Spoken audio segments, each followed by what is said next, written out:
Se você já começou o ano cansada, achando que você deveria estar mais animada ou fazendo mais coisas, sendo mais produtiva, mais organizada, ou se você já está se culpando porque ainda não começou a nova dieta,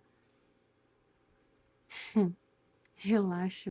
Eu sou Luísa, sou psicóloga e hoje eu vou te contar mais ou menos por que que todas essas coisas acontecem e como é que a gente consegue começar o ano pensando de um jeito diferente, agindo de um jeito diferente, para não corresponder às expectativas sociais e culturais que existem por aí, mas para que a gente consiga construir um ano que faça sentido pra gente, mas com tranquilidade, sabe? Com leveza, com calma.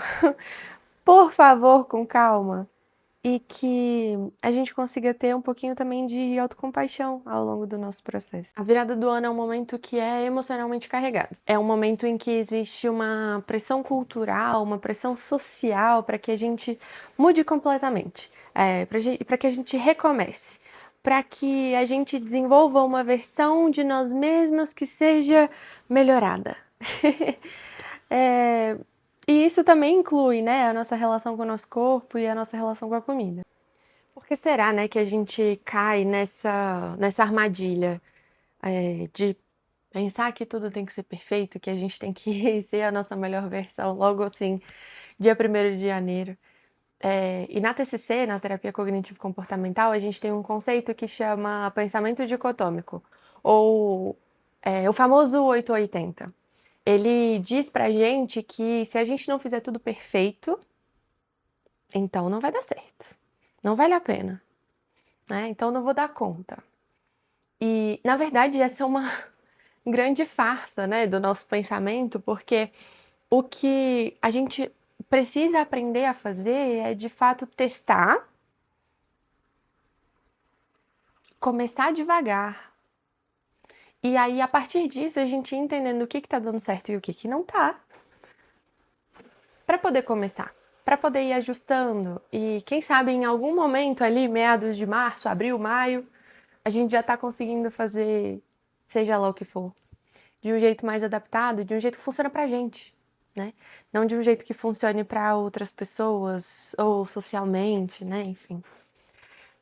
A gente tem que tomar muito cuidado com essa crença da perfeição, com essa ideia de que se eu não fizer o meu 100%, de que se eu não for perfeita, as coisas vão dar errado. Porque muitas vezes a gente tropeça no caminho, ou a gente não começa da melhor forma, mas se a gente abre a possibilidade de flexibilizar para então conseguir melhorar os processos, sejam eles quais forem, e aí eu tô falando agora de hábitos, né, de rotina, mas a gente poderia estar falando sobre qualquer outra coisa, sobre uma forma de realizar uma tarefa no trabalho, sobre qualquer outra coisa. Se a gente não se abrir para essa flexibilização, ferrou. Se não sair perfeito, a gente vai se frustrar, provavelmente desistir e pensar: "Ah, isso não é pra mim, isso não funciona desse jeito comigo". E aí, bom, mais um ano de frustração, porque a gente não caminhou na direção que a gente gostaria. Se a gente pensa, por exemplo, em alimentação, esse nível de rigidez é tão pouco saudável que pode acabar fazendo com que, diante de um pequeno deslize, a gente sinta uma culpa que é tão grande, e causa tanta instabilidade, né, que nos desregula, a ponto de muitas vezes levar a gente a ter comportamentos que a gente não se orgulha. Tipo, exagerar numa situação específica, né, ter um episódio de exagero de compulsão alimentar. A gente tem que se lembrar que, embora muitas pessoas façam, né, essa analogia de que o corpo é uma máquina, sei lá o quê, não é não. E a gente precisa ter essa consciência de que as nossas emoções, elas também provocam pensamentos e muitas vezes comportamentos. E a gente tem que cuidar das nossas emoções também, para que a gente não acabe verificando aí desfechos de algumas situações que talvez não sejam as melhores pra gente, ou do nosso ponto de vista. Então, ao invés de uma lista de regras, de uma lista de tenho quês, eu queria te propor que a gente pense em ações comprometidas. Ações que estejam alinhadas com os seus valores. Você sabe quais são os seus valores? Você já parou para pensar sobre isso? O que que é de fato importante e relevante na sua vida? E para que mudar hábitos? Para quem? Com qual intenção?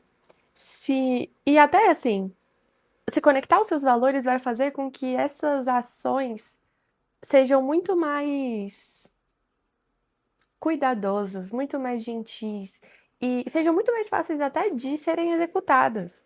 Porque se, por exemplo, eu acho que eu tenho que fazer atividade física para emagrecer, isso é conectado ao quê? Quais são os meus valores de fato, né? Que estão envolvidos nessa ação. E sendo o processo de emagrecimento um processo tão lento, é difícil a gente se convencer a ir fazer uma coisa hoje que no fim do dia eu não vou perceber efeito. Mas se, por exemplo, eu me comprometo a fazer atividade física, porque eu sei que faz bem para minha saúde mental, porque eu sei que me ajuda a dormir melhor, me ajuda a regular as minhas emoções. E isso é ligado aos meus valores, porque para mim é importante, por exemplo, me tratar com carinho, é importante promover um espaço, uma rotina onde eu consiga ter uma boa saúde mental, tratar bem as pessoas. Se eu estiver emocionalmente regulada, eu vou tratar melhor as pessoas, eu vou conseguir tomar boas decisões na minha vida. Isso sim pode estar relacionado aos meus valores, entende? Então, se a gente esquecer peso e se a gente esquecer aparência, né? É, o que que de fato é importante para você? Quais são os pontos que para você são valiosos? Sabe? Quais são os hábitos que você sabe que te ajudam a ser uma pessoa melhor no fim do dia? Se, por exemplo, o seu valor tem relação com saúde, seja ela física, mental ou saúde no geral, né? A gente tem que lembrar que eu não sei por que a gente separa a saúde física de saúde mental, sendo que o nosso cérebro também é parte do nosso físico, né? Do nosso corpo físico. Mas se saúde, então, é um valor para você, quais são os hábitos que a gente pode começar a pensar para trabalhar esse valor? Mas tem que ser uma coisa importante mesmo. Pensa no que é de fato importante, o que você quer priorizar esse ano, o que vai ser muito importante para você. Pode ser família, pode ser saúde, pode ser conexão com a natureza, pode ser questões espirituais e religiosas. Enfim, o que é valioso para você? A gente pode deixar as metas que não estão conectadas aos nossos valores para depois. Mas para a gente começar o ano bem, se sentindo leve, no sentido emocional, a gente pode começar pensando sobre isso no início do ano. E aí, ao invés de pensar numa coisa que seja assim, completamente disruptiva na sua vida, a gente pode começar devagarzinho. Pensar numa versão só 1.0, sabe? Qual é o começo de tudo? Então, se eu quero melhorar minha alimentação, ao invés de pensar que eu vou fazer dieta o ano todo, colocar uma meta até irrealista, eu diria, né? Pouco fazível inicialmente. Então, eu vou cortar todos os carboidratos, todos os doces, eu vou mudar completamente a minha rotina. Ao invés de pensar isso, eu posso dizer, eu vou planejar as minhas refeições pelos próximos 3 dias. Ou hoje eu vou planejar as minhas refeições. Ou um dia eu vou parar e vou cozinhar para ter comida, uma comida que eu me orgulho de comer em casa. Sabe, começar devagar só com os primeiros passos, aqueles baby steps. Sabe, aqueles passinhos de neném engatinhando. Para começar devagar, e aí, conforme a gente for se adaptando a esses pequenos passos, a gente pode ir dando passos maiores, mas a gente não precisa começar correndo. E aí tem uma coisa que eu preciso que você tenha muita consciência. Para que a gente possa começar, existem alguns básicos que precisam estar funcionando bem. Eu não tenho como tomar boas decisões alimentares, por exemplo, se eu não estou descansada, se eu ando muito estressada, se o básico não está sendo feito. sabe? Se o meu corpo não tá sendo abastecido com aquilo que ele precisa inicialmente.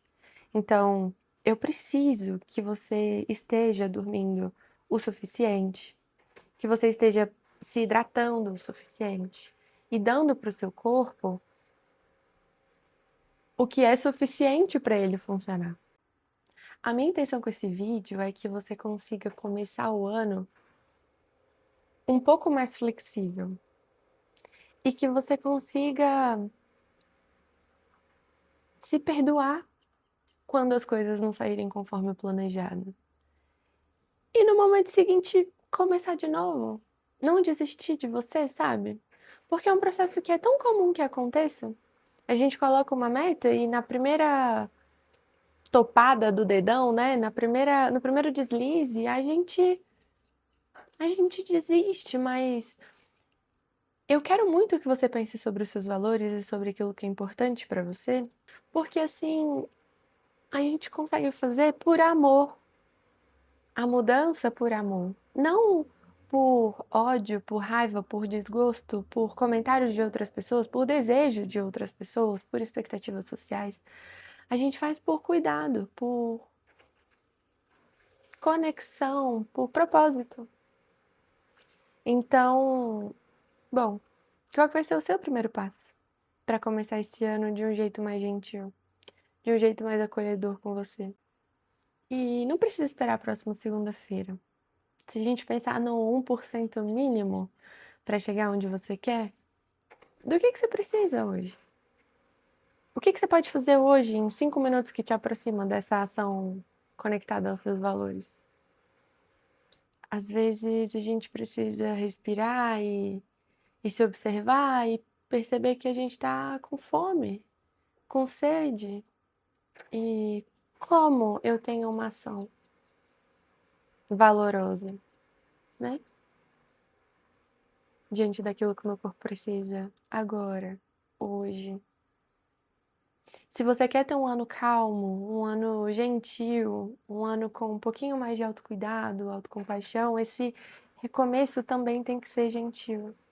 Eu digo isso porque a gente vai começar a ver, ou já começou a ver, eu diria, uma série de receitas, né, prontas sobre como se tornar mais produtiva, como, enfim, ter uma melhor alimentação, como tomar medicação X ou Y para atingir metas A e B, mas a gente pode começar devagar e se lembrar de que devagar geralmente faz com que a gente chegue mais longe. Faz sentido? E bom, se você chegou até aqui, deixa aqui embaixo nos comentários qual vai ser o pequeno hábito que você vai começar agora, hoje, amanhã, nos próximos dias, tá tudo bem. Logo que possível, para que você possa viver uma vida que faça mais sentido para você esse ano. E, bom, considere se inscrever, deixa o seu like para que esse conteúdo possa ser entregue para mais pessoas e a gente se vê na próxima.